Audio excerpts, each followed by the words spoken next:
रवि प्रदोष व्रत कथा। इसके पाठ से आपका व्रत होगा सफल। हर महीने की त्रयोदशी की प्रदोष व्रत होता है। रविवार को रवि प्रदोष व्रत होता है। इस व्रत से भगवान शिव की कृपा होती है। व्रत का पूरा फल पाने के लिए प्रदोष व्रत कथा का पाठ करना बेहद जरूरी है। आइए जानते हैं विस्तार से रवि प्रदोष व्रत कथा के बारे में। हर महीने की त्रयोदशी तिथि को प्रदोष व्रत किया जाता है। हालांकि अलग अलग दिन प्रदोष व्रत होते हैं से इनका नाम अलग अलग हो जाता है। जैसे रविवार के दिन रवि प्रदोष व्रत। इस व्रत को करने से व्यक्ति पर भगवान शिव की विशेष कृपा होती है, साथ ही उनकी सारी मनोकामनाएं पूरी होती हैं। इस दिन व्रत के साथ साथ पौराणिक कथा का पाठ करने से व्यक्ति को व्रत का पूरा लाभ मिलता है। श्री सूत जी कहने लगे, हे विद्वानों और वैश्विक भक्तजनों, आप सभी भगवान शिव के परम भक्त हैं। आपकी भक्ति को देखकर मैं आज एक व्रती ब्राह्मण की कथा कहता हूँ, जिससे सुनना और उसका स्मरण करना हर भक्त के कल्याणकारी होता है। एक समय की बात है, एक गांव में अत्यंत निर्धन ब्राह्मण परिवार निवास करता था। उस ब्राह्मण की पत्नी अत्यंत धार्मिक और साध्वी थी, जो श्रद्धा पूर्वक नियमित रूप से प्रदोष व्रत किया करती थी।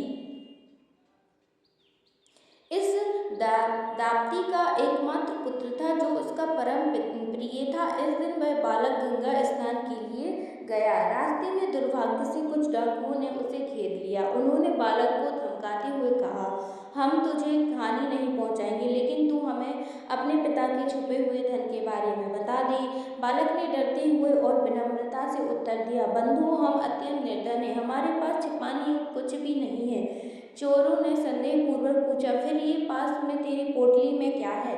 बालक ने सरलता से उत्तर दिया, मेरी माँ ने मेरे लिए इसमें रोटियां रखी हैं। यह सुनकर डाकू आपस में बोले, यह तो सचमुच गरीब है, इससे कुछ नहीं मिलेगा, चलो किसी और को ढूंढते हैं। और वे उसे हानि न पहुंचाए छोड़कर चले गए।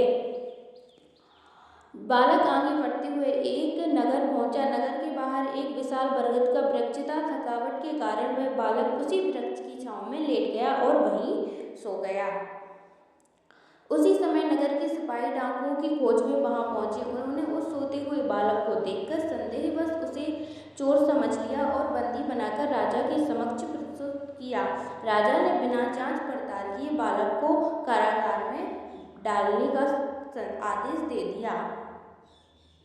इधर उसकी रात उसकी माँ ने प्रदोष व्रत किया और भगवान शिव की भक्ति में लीन रही। उसी रात्रि राजा को स्वप्न में भगवान शिव ने दर्शन दिए और कहा, जिस बालक को तुमने बंदी बनाया है वह निर्दोष है। यदि प्रातःकाल उसे मुक्त नहीं किया गया तो तुम्हारा राज्य और वैभव समाप्त हो जाएगा। सुबह होते ही राजा भयभीत होकर उठा और बालक को बुलाकर उससे पूरी घटना पूछी। बालक ने रोते हुए सारी सच्चाई कह सुनाई। राजा ने सत्य जानने के बाद सिपाहियों को आदेश दिया कि बालक के माता पिता को नगर में बुलाया जाए। जब वे पहुंचे तो राजा ने उन्हें सत्तावना दी और कहा, तुम निश्चिंत रहो, तुम्हारा पुत्र निर्दोष है। शिव जी की कृपा से तुम्हारा संकट आया था, लेकिन अब वह टल गया है। राजा ने उनकी दारिद्रता देखकर उन्हें 5 गांव दान में दिए। उनके बाद वह ब्राह्मण परिवार सुख और समृद्धि से भर गया। शिव की कृपा और प्रदोष व्रत के प्रभाव से उनका जीवन आनंददायक हो गया। तो अगर आप भगवान शिव के परम भक्त हैं, प्रिय भक्त हैं, तो प्लीज़ कमेंट में हर हर महादेव जरूर लिखें।